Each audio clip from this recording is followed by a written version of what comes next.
কর্মী, কোনো প্রমাণ ছাড়া, কোনো অনুসন্ধান ছাড়া, শুধু একটা সন্দেহের ভিত্তিতে মেহেদী হাসান রবিন প্রথম আঘাত করলো, থাপ্পড়। তারপর শামসুল আরেফিন রাফাত একটা ক্রিকেট স্ট্যাম্প নিয়ে এলো, যেটা দিয়ে শুরু হলো প্রথম নির্যাতন। ইফতি মোশাররফ সকাল সেই স্টেম দিয়ে এমনভাবে মারল যে স্টেমটাই ভেঙে দুটুকরো। কিন্তু ওরা থামলো না, ভাঙা স্ট্যাম্পের টুকরো ব্যবহার করলো। অনেক সরকার আরেকটা স্ট্যাম্প নিয়ে আসলো, হাঁটুতে, পায়ে, হাতে, পায়ের পাতার তলায় যেখানে সম্ভব সেখানে মারতে লাগলো। কেউ একটা স্কিপিং রোপ নিয়ে এলো, হ্যাঁ, লাফানোর দড়ি, তা দিয়ে চাবুকের মতো মারতে লাগলো। আবরার মাটিতে লুটিয়ে পড়লো, উঠতে পারছিল না। ইফতি মোশাররফ তাকে জোর করে দাঁড় করিয়ে দিয়ে আবার মারল। মামলার চার্জশিটে লেখা আছে প্রথম দফায় 50 থেকে 60 বার তাকে মারা হয়েছিল। তারপর আবরার বমি করতে লাগলো, প্রস্রাব করে দিল কাপড়ে। কিন্তু ওরা থামলো না, আবার মারল, আরও 40 থেকে 50 বার। আবরার বারবার পানি চাইল। ছাত্রলীগের নেতারা তাকে এক ফোঁটাও পানি দেয়নি। রাত প্রায় 10:30।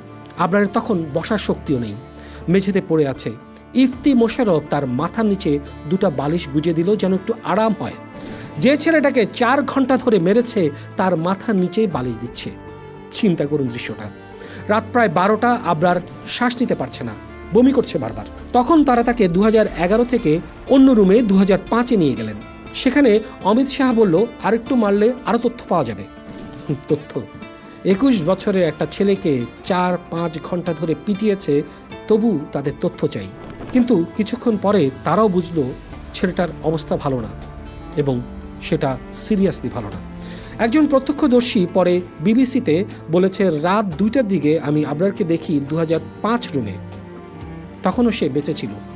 জুনিয়র কয়েকজনকে নিয়ে আমি তাকে নিচে নামাতে শুরু করি। সে তখনও বলছিল, আমাকে দ্রুত হাসপাতালে নিয়ে যাও। ছেলেটা বেঁচে থাকতে চাইছিল শেষ মুহূর্ত পর্যন্ত। রাত প্রায় 3টা। ছাত্রলীগের ছেলেরা এতক্ষণে বুঝে গেছে পরিস্থিতি হাতের বাইরে। একটা ম্যাট্রেসে করে আবরারকে নিচতলায় নামালো। কেউ একজন অ্যাম্বুলেন্স ডাকলো, কিন্তু দেরি হয়ে গেছে। আবরারের নিঃশ্বাস ক্ষীণ থেকে ক্ষীণতর। তামিম নামের একজন বুয়েট মেডিকেল সেন্টার থেকে একজন ডাক্তার নিয়ে এলো। ডাক্তার মাসুক এলাহি এসে আবরারকে পরীক্ষা করলেন। তার নাড়ি নেই। আবরার ফাহাদ মৃত। রাত আনুমানিক 3টার দিকে আমি স্টুডেন্টের পক্ষ থেকে একটা কল পাই ল্যান্ড ফোনে, এবং আমাকে বলে যে একজন ছাত্র খুব অসুস্থ, আপনি একটু তাড়াতাড়ি হলে আসেন। অ্যাম্বুলেন্সে করে আমি শেরেবাংলা হলে যাই। যাওয়ার পরে আমি শেরেবাংলা হলের প্রথম তলা এবং দ্বিতীয় তলার মাঝখানে সিঁড়িতে আবরার ফাহাদকে ওখানে রেখে রাখা সহ অবস্থায় দেখতে পাই। পরে আমি তাকে পরীক্ষা নিরীক্ষা করার পর আমি দেখতে পাই যে সে মৃত। এবং পরীক্ষার সময় তার যখন পালস, ব্লাড প্রেশার যখন চেক করি, তো তখন দেখি যে তার শরীরের মধ্যে অনেক আঘাতের চিহ্ন। পরে এখানে তার কাপড় চোপড়ও দেখলাম যে ভিজা, এবং পুরা শরীর তা একদম ঠান্ডা হয়ে গেছে। সময় তখন রাত প্রায় 3টে।